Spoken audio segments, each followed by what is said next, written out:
मैं इस जख्म को इस इलाके में अपना स्वागत मानता हूं। इस जगह को अपना बनाने के लिए मुझे स्कारफेस को हराना होगा।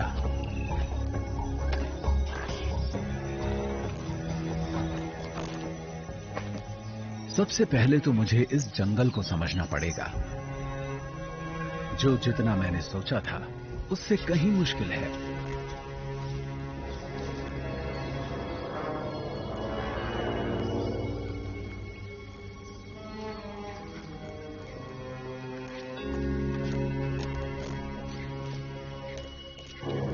मुझे एकदम खामोश रहना पड़ेगा।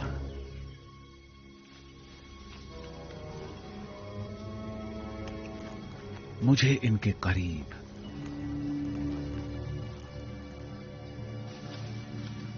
और करीब पहुंचना होगा।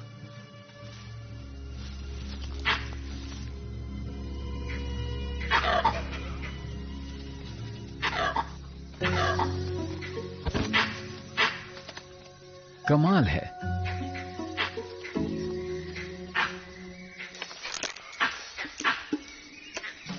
ये लंगूर है। मुझे इन जानवरों से नफरत है। ये वाकई जंगल का सिक्योरिटी अलार्म है। कोई भी शिकारी दिखा नहीं कि ये चिल्लाने लगते हैं, और मुझे तो इन्होंने 1.5 किलोमीटर दूर से ही देख लिया। इन्हें समझ नहीं आ रहा कि मैं हूं कौन। जब तक मैं यहां से चला नहीं जाऊंगा, इनकी चीख चिल्लाहट बंद नहीं होगी। इस लंगूर को यहां फैंग कहा जाता है, और इसकी वजह भी है। ये गैंग का मुखिया है। तुझे अंदाजा भी है कि मैं तेरे कितने भाई भतीजों को खा चुका हूं? ये छोटे छोटे बंदर बड़े ही शरारती हैं, जबकि मैं इनका शिकार भी नहीं करता।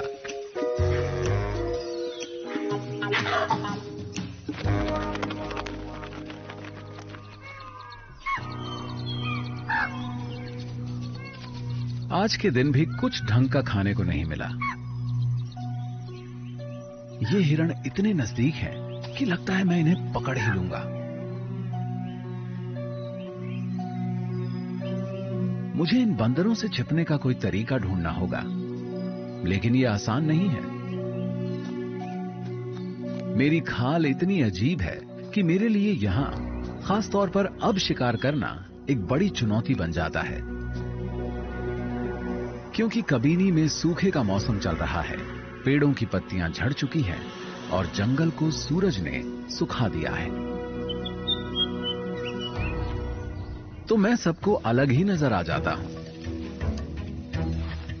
मेरे शरीर पर भी धब्बे हैं, सभी तेंदुओं की तरह, लेकिन मेरी बाकी फर काली है। यहां के ज्यादातर तेंदुए मेरे जैसे नहीं दिखते। इसके पीछे एक वजह है। मेरी बात समझ में आई?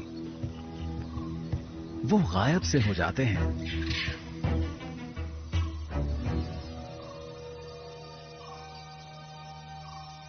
ये है क्लियो। शायद ये इन परेशान करने वाले लंगूरों में से किसी को पकड़ सके।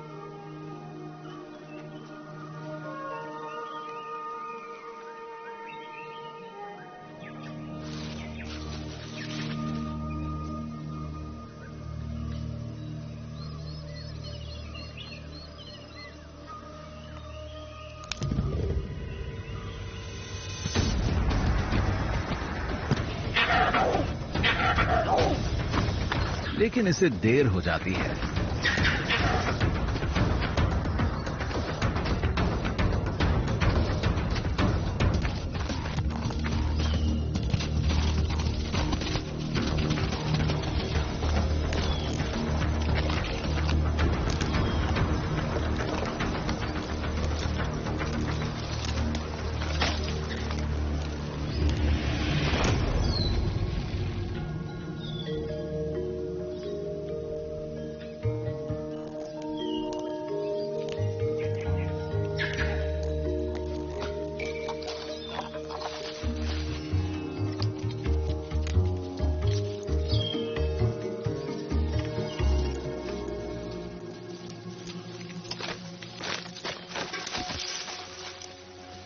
ऐसा तो नहीं हो सकता कि ये पेड़ से नीचे गिर जाए।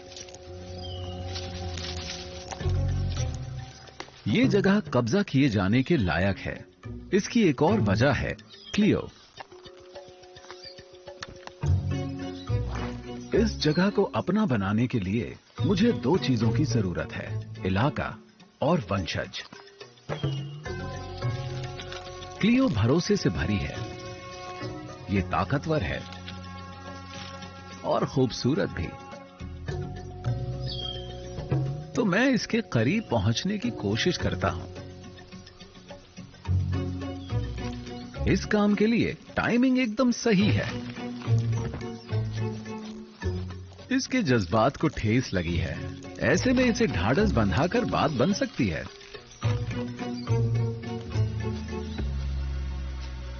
तो मुझे मौके का फायदा उठाना चाहिए।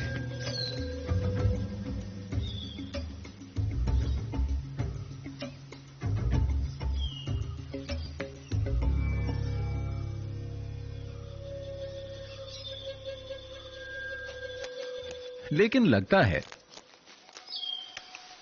आज ये मूड में नहीं है।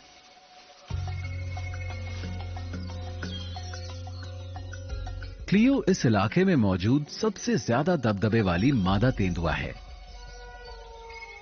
और इसीलिए ये इसके साथ है, स्कारफेस के साथ। ओह, इन दोनों की तो दाल भी गलती लग रही है। ये दोनों एक ही पेड़ पर हैं, कुछ समझे आप?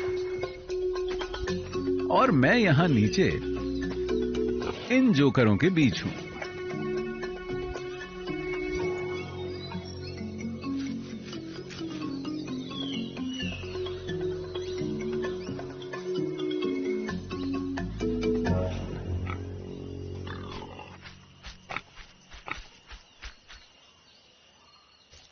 क्लियो स्कारफेस के बच्चों की परवरिश कर रही है।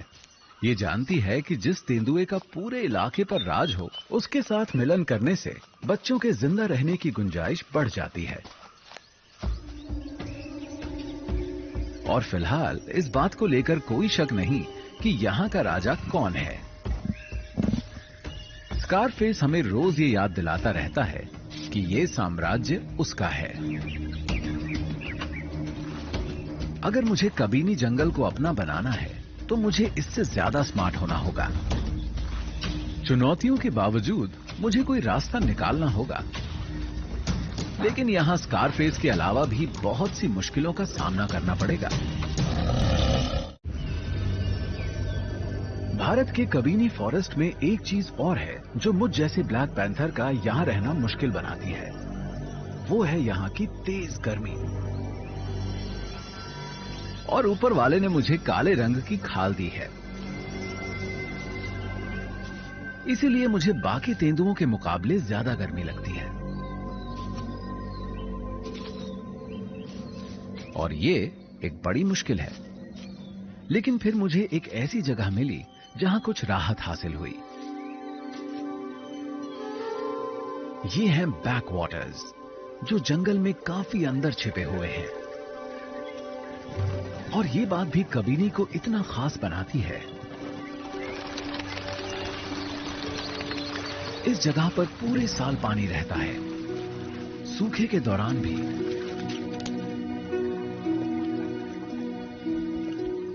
दूर दूर से जानवर यहां पानी पीने आते हैं।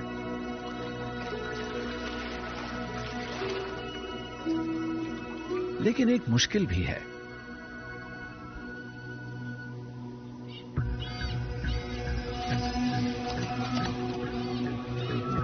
मैं इकलौता ही ऐसा नहीं हूं जो खुद को ठंडा करने यहां आया हूं।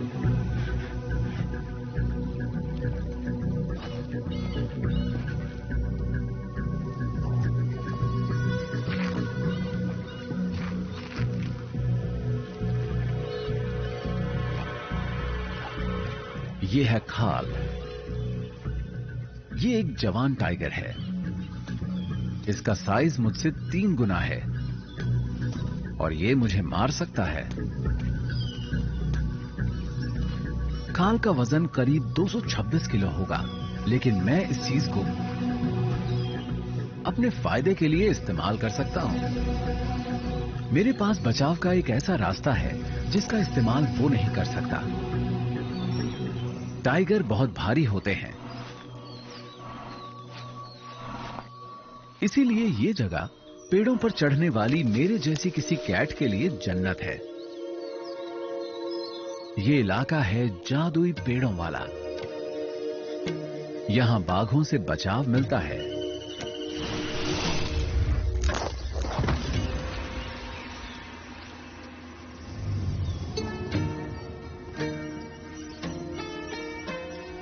ये है किस्मत, इसकी रानी।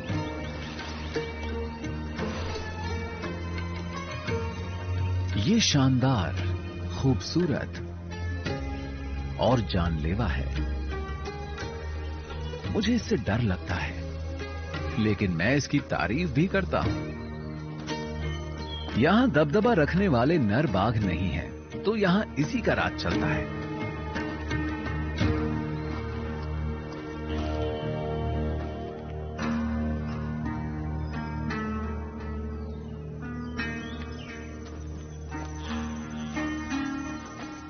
ये यहां अपने 3 बच्चों की परवरिश कर रही है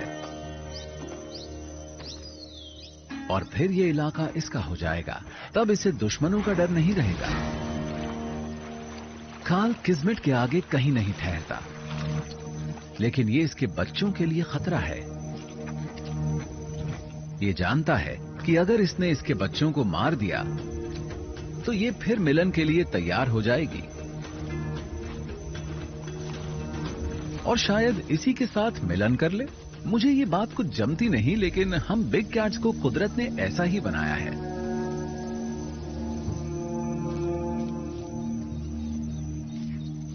किस्मत चाहती है कि खाल उससे ज्यादा से ज्यादा दूर रहे।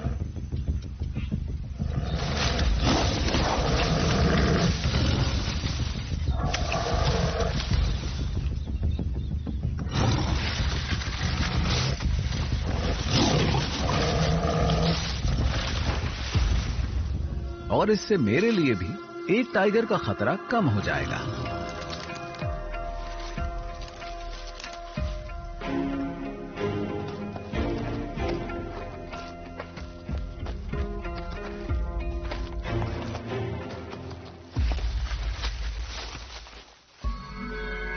ये सच है कि ये जंगल मुश्किलों से भरा है। बेशक यहां ऊपर मैं सुरक्षित रह पाऊंगा, लेकिन किसी पैंथर को पेट भी तो भरना होता है।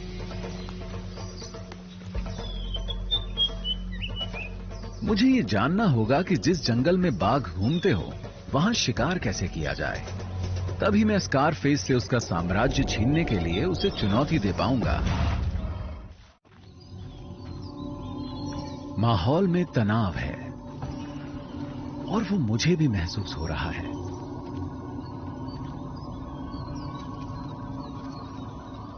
स्कारफेस शिकार करने निकला है। खलनायकों को भी पेट तो भरना होता ही है।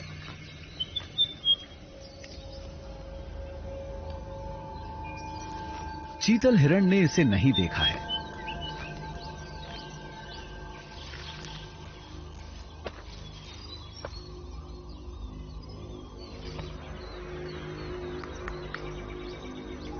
लेकिन मां को खतरे का एहसास हो जाता है।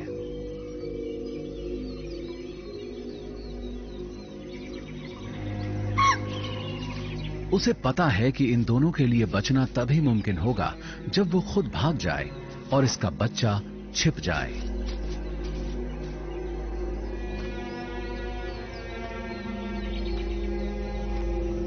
लेकिन ये तरकीब मैं पहले भी देख चुका हूं, और स्कारफेस भी।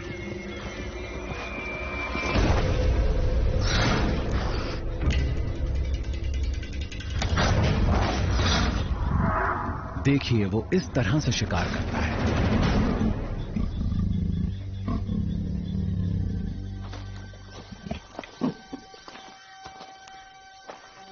इसकी तारीफ करनी पड़ेगी। स्कारफेस एक माहिर शिकारी है और शायद इसकी इसी खूबी ने क्लियो का दिल जीता है।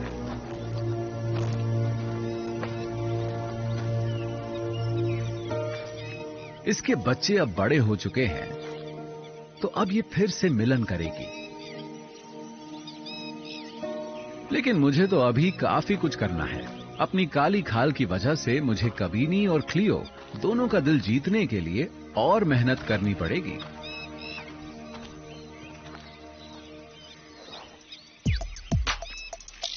स्कारफेस को पूरा यकीन है कि वो यहां का बॉस है।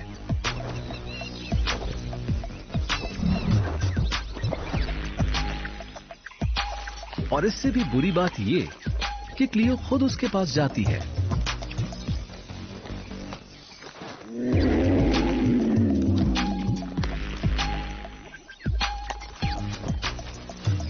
इतना ही नहीं, वो खुद को पेश भी करती है। इनकी आवाजें सुनकर तो दिल बैठ सा रहा है।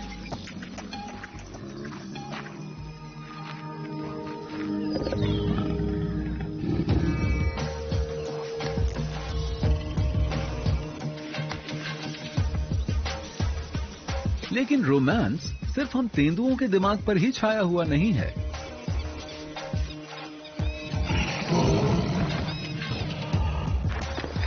सभी नर मिलन का अधिकार पाने के लिए आपस में लड़ते हैं।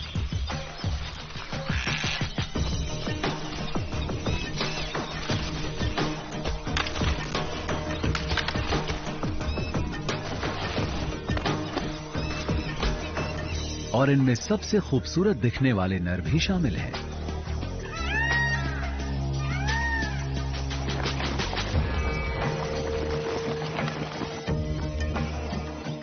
ऐसा लगता है कि मोर अपना इलाका पाने के लिए आपस में लड़ रहे हैं, ताकि वो अपने खूबसूरत पंखों का प्रदर्शन कर सकें।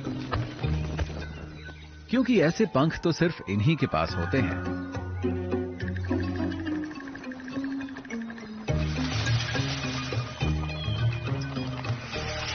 लेकिन इसकी बदकिस्मती है कि मोरनी ऐसे पंख न जाने कितनी बार देख चुकी है।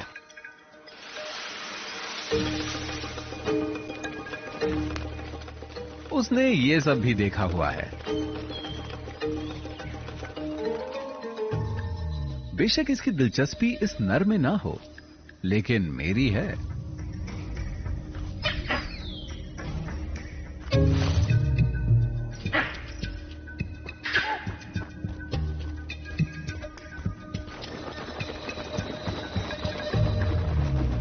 धत तेरे की, इन लंगूरों ने फिर मेरा खेल खराब कर दिया।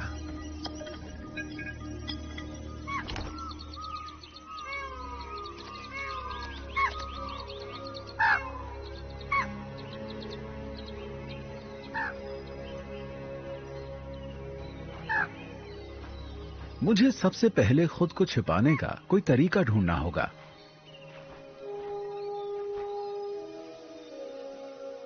लेकिन शायद हालात बदलने वाले हैं। मुझे ऐसा एहसास हो रहा है। पिछले 4 महीने से ये जंगल तेज धूप में तपता रहा है।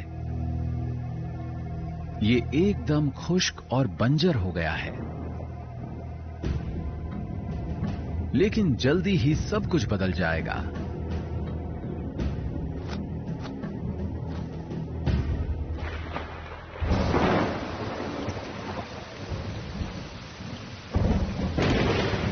क्योंकि मॉनसून आ पहुंचा है।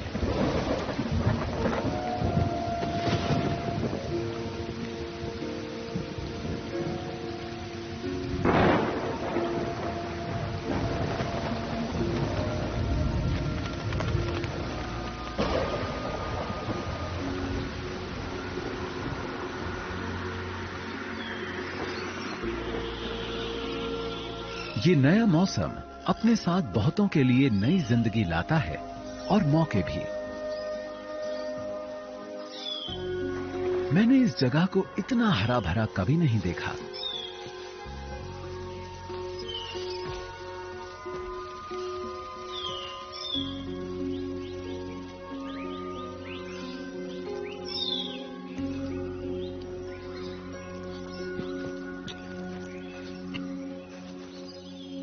लेकिन मैंने बारिश के इस मौसम में एक और चीज भी देखी है।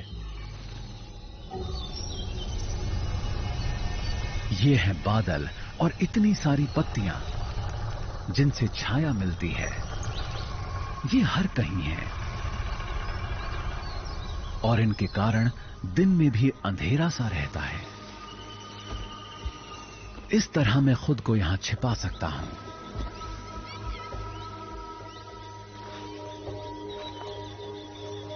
और मुझे खुद को फौरन छिपाना भी होगा। सामने किस्मत मौजूद है और मैं इस वक्त जमीन पर हूं।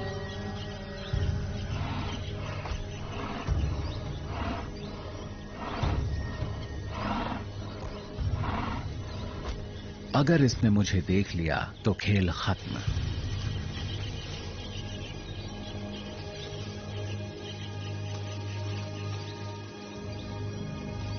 तो मैं खुद को छिपाए रखता हूं।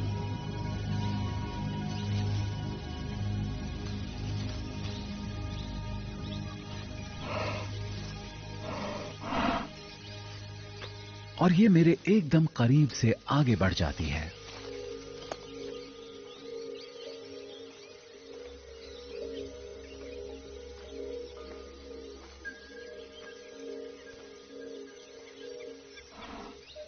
लगता है मैंने कबीनी को समझने का तरीका ढूंढ लिया है। लेकिन एक और जानवर है जिससे ये जंगल सहमा रहता है और खुद को छिपाकर मैं इसे धोखा नहीं दे सकता।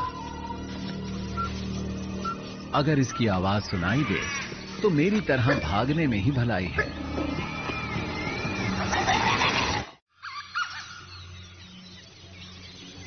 यहां की सुबहें बहुत ही खूबसूरत होती हैं।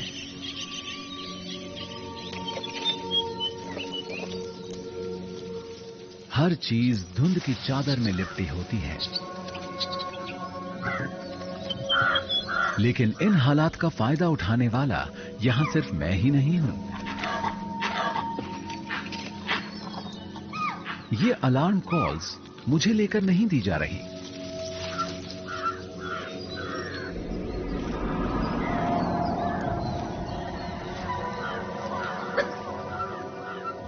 ये इन डोल्स के लिए है जिनसे मैं भी डरता हूं।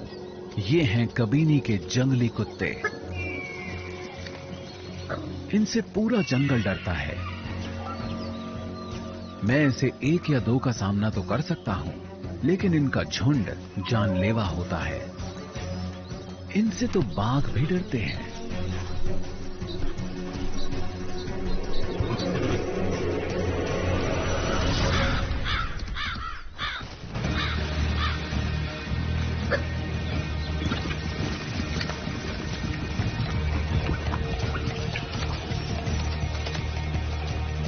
घनी झाड़ियां भी मुझे इन जानवरों से नहीं बचा सकती।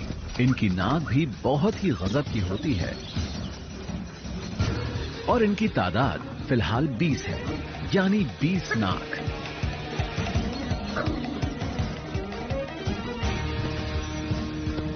तो एक ही रास्ता है, पेड़ पर चढ़ जाना।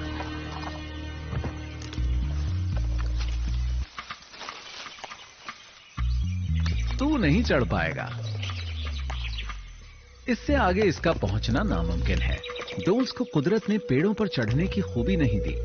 उनके पास इस काम के लिए ना तो नाखून होते हैं और ना ही मसल्स।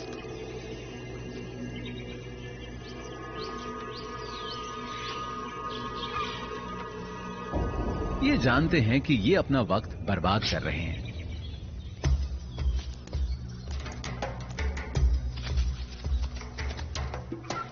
लेकिन अब ये कहां जा रहे हैं? ओह, इनका झुंड तो बैकवाटर्स की तरफ जा रहा है। वहां इन्हें जो मिलेगा उसे अपना शिकार बना लेंगे।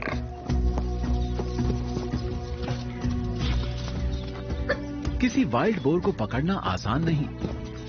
इनके दांत किसी डोल का पेट फाड़ सकते हैं।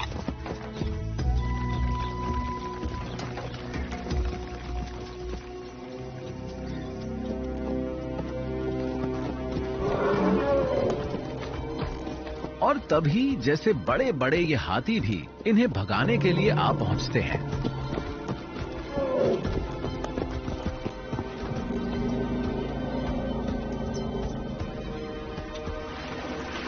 अगर किस्मत हमारी रानी है तो हाथी हमारे लिए देवता जैसे हैं। ये आपस में मिलने जुलने और साथियों को ढूंढने के लिए बैकवाटर्स पर इकट्ठे हो जाते हैं।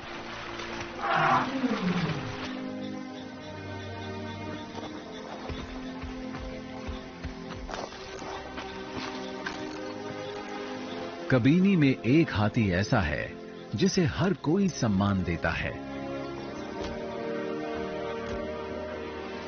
इसका नाम है बोगेश्वरा और कहते हैं कि एशिया में इसके दांत सबसे लंबे हैं। यहां भी हाथियों का शिकार वैसे ही किया जाता है जैसे कई दूसरी जगहों पर। ये पूरा दिन कबीनी के घास के विशाल मैदानों में चरते रहते हैं। शायद ये शाकाहारी जीव होंगे।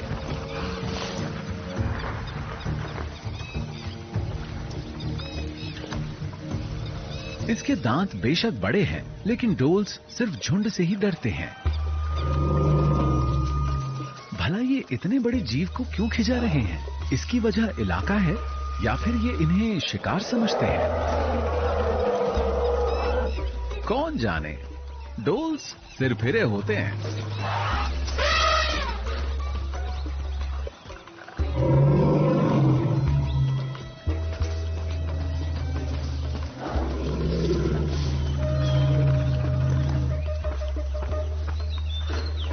खैर जो भी हो, लगता है बाकी झुंड के हाथ खजाना लग गया है। डोल्स वाकई बहुत परेशान करने वाले शिकारी हैं।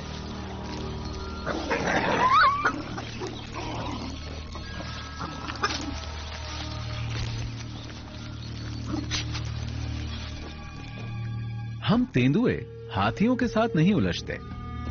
हम तो इनके साथ मिलजुल कर ही रहते हैं। कोई नौसिखिया ही इन विशाल जीवों से भिड़ने की कोशिश करेगा।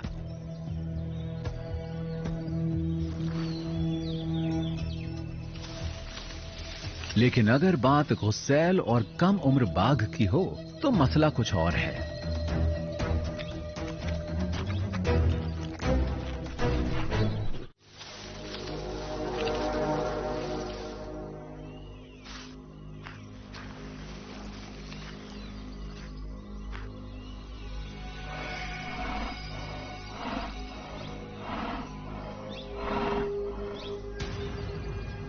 क्या खाल वही करने वाला है जो मैं सोच रहा हूं? इसमें कोई शक नहीं कि उसमें हिम्मत है। हाथी के इस बच्चे का वजन 90 किलोग्राम है, तो यह भरपेट खुराक साबित होगा। ये इतना बड़ा है कि बच्चे को मार सके। बस इसे सही पल की तलाश है।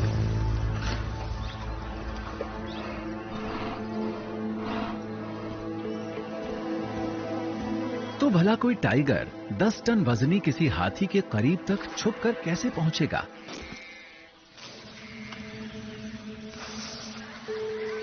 ओह, समझ गया ये क्या करने वाला है।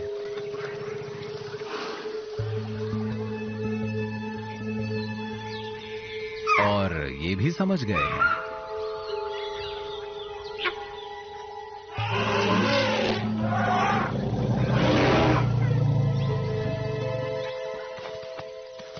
खाल दिन में सपने देख रहा है।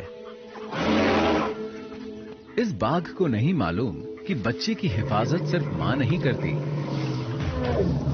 पूरा झुंड करता है। हाथियों के हक में उनका साइज, उनका दिमाग और उनकी संख्या है। इन्हें कोई नहीं छू सकता। और शायद शेरों से इनकी पुरानी रंजिश भी है।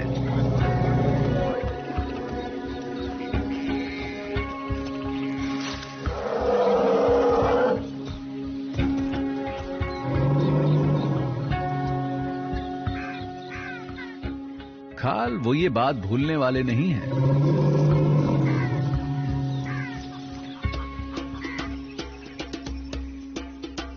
मां माहौल में फिर से बदलाव आ रहा है। मॉनसून का मौसम खत्म हो रहा है। इससे पहले कि कबीनी का जंगल सूख जाए, हर कोई मौजूदा वक्त का भरपूर फायदा उठाने की कोशिश में है।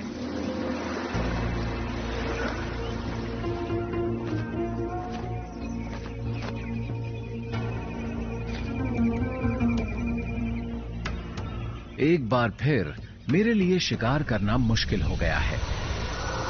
मुझे सूख चुके जंगल में खुद को छिपाने की कोशिश करनी होती है। लेकिन बारिश के मौसम में मैंने जिंदगी से कुछ सीखा है। मैं छाया में छिप सकता हूं।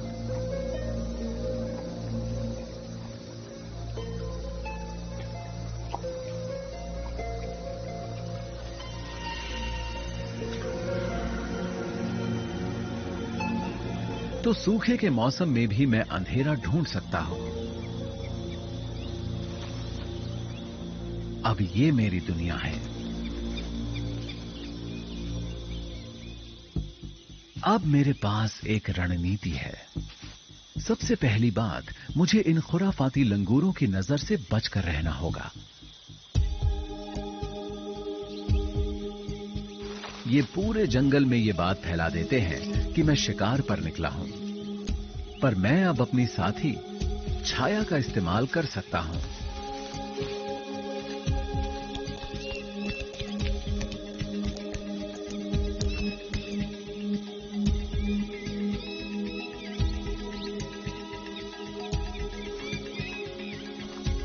अभी तक सब कुछ ठीक ठाक रहा है।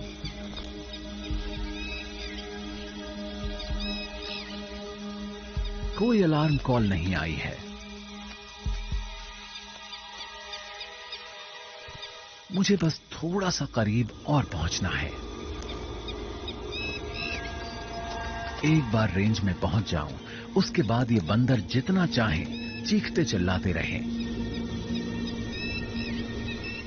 रोशनी जितनी चमकदार होगी, अंधेरा उतना घना होगा। बादल, पेड़, सूरज, छाया, सारी अहमियत टाइमिंग की है।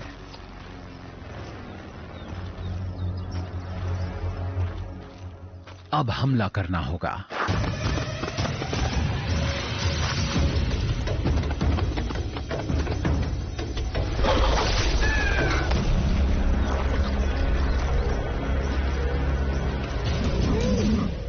हर शिकार के साथ मैं ज्यादा ताकतवर, ज्यादा विश्वास से भरपूर होता जा रहा हूं।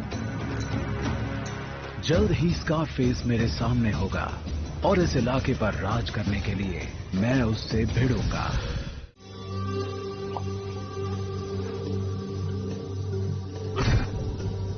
लगता है क्लियो ने शिकार किया है और शिकार काफी बड़ा है। इसके बच्चे बड़े हो चुके हैं, तो शायद ये आखिरी बार अपने परिवार के लिए शिकार कर रही है। लेकिन ये घबराई हुई है। इसके बच्चे छिपे क्यों हुए हैं?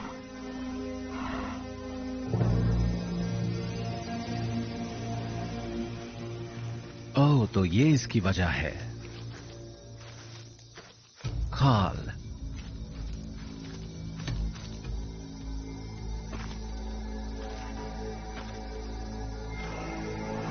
अगर उसने इसके यहां होने का पता लगा लिया तो वो इसे और इसके बच्चों को मार देगा। तो इसे झटपट बच्चों को यहां से निकालना होगा। खाल हिरण को खाता है तो खाता रहे।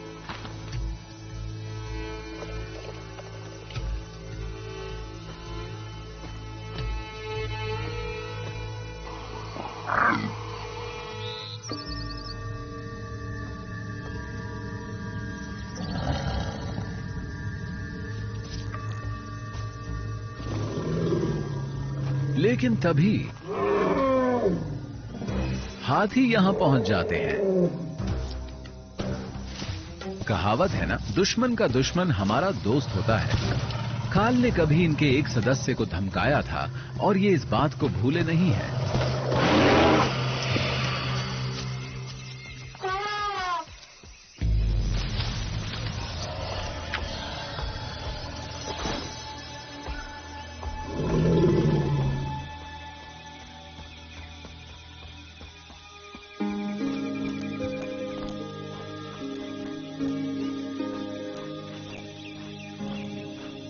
पता नहीं क्लियो को ये मालूम भी है कि नहीं कि इस पूरे वक्त मेरा दिल सिर्फ इसी को चाहता रहा है।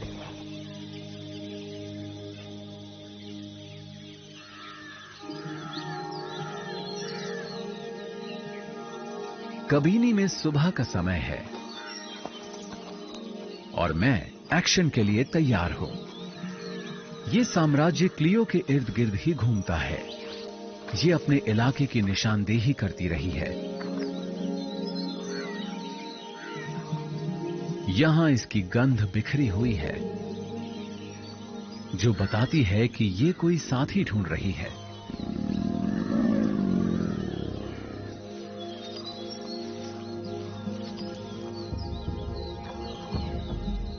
स्कारफेस समेत कोई दूसरा तेंदुआ भी ये बात जानता होगा।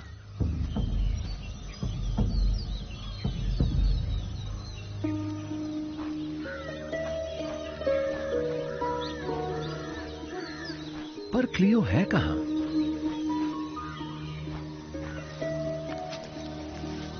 ओह, ये रही।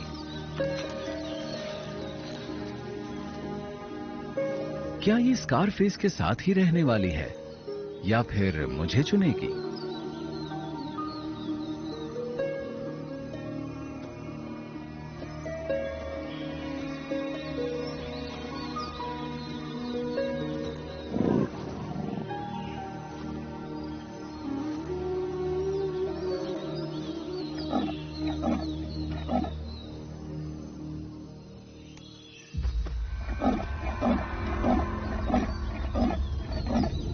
ये तो स्कारफेस की आवाज है।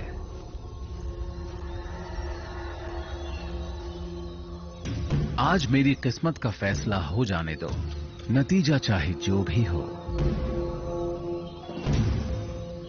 अब जो होगा देखा जाएगा। और अब ये जंगल मेरा होने वाला है।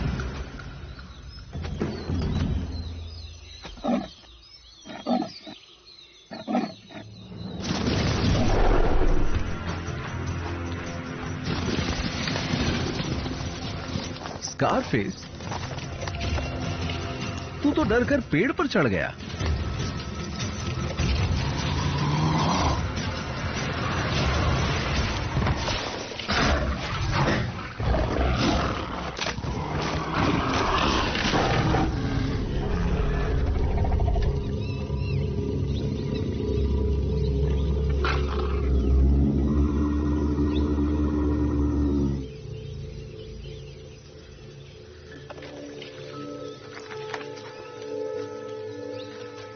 सॉरी स्कारफेस, अब तू मेरे इलाके में है।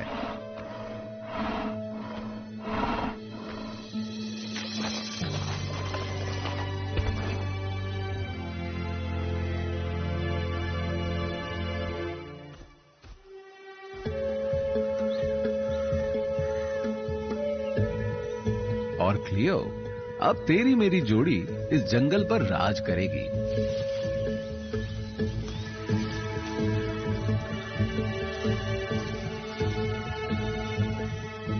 अब जंगल की शक्ल बदल जाएगी।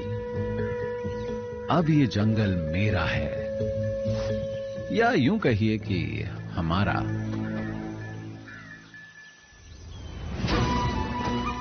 जंगल इसका भी है, इनका भी, और